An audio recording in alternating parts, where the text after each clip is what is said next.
موت کے بعد کی تقسیم ایمان، روح اور انجام۔ ناظرین، موت ایک ایسا لمحہ ہے جو ہر انسان کو آنا ہے، لیکن کیا آپ نے کبھی سوچا ہے کہ اس کے بعد کیا ہوتا ہے؟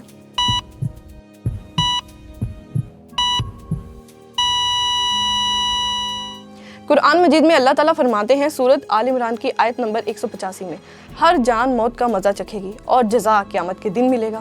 ہڈیاں مٹی میں مل جائیں گی، گوشت کیڑوں اور بیکٹیریا کے حوالے ہو جائے گا، مال صرف وارث لے جائیں گے اور روح ملک الموت کے قبضے میں چلی جائے گی۔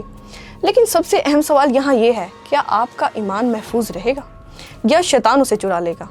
سائنس بھی بتاتی ہے کہ موت کے بعد جسم کس طرح تحلیل ہو جاتا ہے۔ جسمانی خلیے موت کے بعد تحلیل ہو جاتے ہیں، گوشت کو بیکٹیریا اور کیڑے کھا جاتے ہیں، ہڈیاں زمین میں شامل ہو جاتی ہیں۔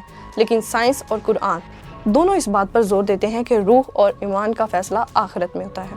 ناظرین، اگر ایمان ضائع ہوا تو انجام اتنا برا ہے کہ آپ تصور بھی نہیں کر سکتے، اور اگر ایمان بچ گیا تو اجر اتنا عظیم ہے کہ آپ کا دماغ بھی اس تک نہیں پہنچ سکتا۔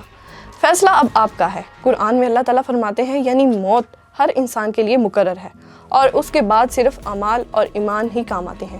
شیطان ہمیشہ انسان کو گمراہ کرنے کی کوشش کرتا ہے۔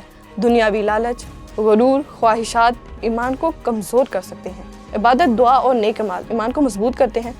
ناظرین، تصور کریں، ایک لمحہ، ایک غلط نیت، شیطان آپ کا ایمان لے گیا۔ نیشنل جیوگرافی اور لائف سائنس کے مطابق جسم کے خلیے تحلیل ہو جاتے ہیں، لیکن شعور یا روح کا معاملہ سائنس سے باہر ہے۔ یعنی ایمان اور روح کا فیصلہ صرف اللہ کے اختیار میں ہے۔